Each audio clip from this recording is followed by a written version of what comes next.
Hello, we are Team 6, and our topic is understanding negotiation strategies across teams and cultures. So this is our team. We are Team 6. Okay. Did you know that 70% of international ventures fail due to cultural misunderstandings? So what does that mean for negotiation in teams?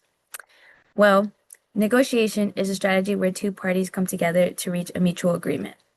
Now, why is that important in our organization? Well, it helps resolve conflict, build relationships, build learning experience and communication styles for other cultures, and it creates an outcome where it's built by dynamic teams. Just to go over some of the basics of negotiations, Danya touched on the definition, but there are two main types of negotiations, distributive and integrative. Distributive negotiations are a win-lose situation where parties are competing over limited resources, and negotiators aim to claim value as much as possible through those limited resources. In integrative negotiations, a win-win situation is created where parties negotiate over several issues, giving off trade-offs and taking value where they can.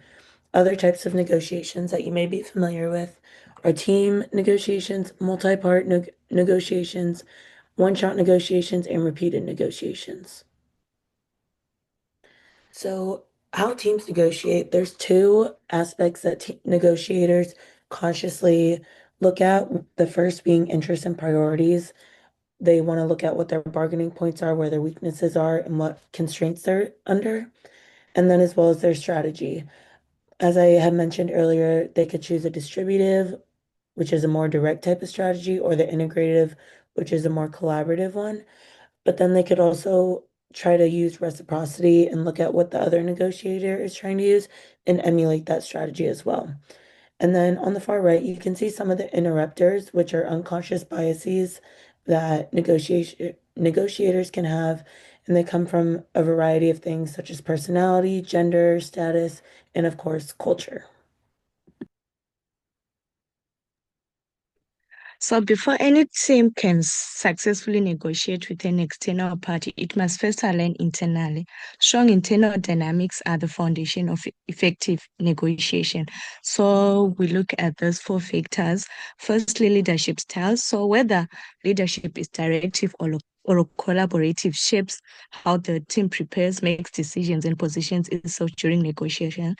Secondly, when each member understands their responsibility, who leads, who supports, or who concedes, the team operates with clarity and presents a more credible and coordinated front, which is on roles within the team. Then thirdly, communication patterns. Open and consistent internal communication ensures alignment. Teams that communicate well internally show up unified, which is a major advantage at the negotiation table.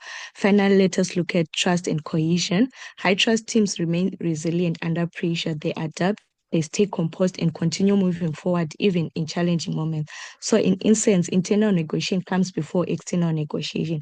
When a team gets its internal dynamics right, it significantly strengthens its ability to succeed internally. It is also essential to consider how cultural context and values influence negotiation.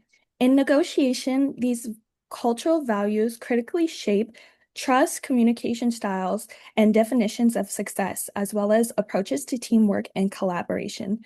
A clear understanding of cultural differences allows teams to anticipate barriers to effective and collaborative negotiation by avoiding potential misunderstandings, adapting strategies appropriately, and fostering stronger, more effective cross-cultural relationships. Here we have highlighted some key cultural value dimensions from Hofstede and Hall that are essential to recognize when negotiating. To provide some context, we will share a few cross-cultural negotiation comparisons. When comparing negotiation styles between Japan and the US, two cultural dimensions are especially important. Starting with power distance, Japan tends to place more importance on hierarchy. However, they utilize consensus in decision making, making sure actions and outcomes align with each team member. which influences their decision-making process and duration. In the US, power distance is lower, so individuals often have the authority to make decisions quickly, often engaging in direct and open communication and feedback to support efficiency. In analyzing societal structure influences, Japan's collectivistic culture makes maintaining group harmony and long-term relationships critical in negotiation. This leads to indirect communication, slower negotiations, and a strong focus on mutual benefit. However, the US's individualistic values put focus on personal accountability, direct communication, and achieving concrete results, even if it involves conflict or rapid progress and change. We have also provided a comparison between Germany and Brazil for further insight into how these differences manifest and influence negotiations. These cross-cultural negotiation comparisons highlight the importance of approaching each negotiation with cultural awareness in order to bridge gaps and build trust and understanding across differences, so that agreements are not only reached, but also respected and sustained over time. Now let's look at strategies for effective team negotiation. First, preparation is key. Teams need to look to make clear roles, shared goals, and plan before negotiating. Strong alignment leads to better outcomes. Second, communication matters. Teams should adapt their style, read cues, and clarify meaning to avoid misunderstandings. Third, managing conflict is essential. Conflict is natural, but addressing it early and listening actively helps maintain trust and unity. Finally, cultural awareness is important. Teams should understand different perspectives and respect differences to adapt effectively. Overall, successful negotiations depend on coordination, clear communication, and collaboration. Thank you.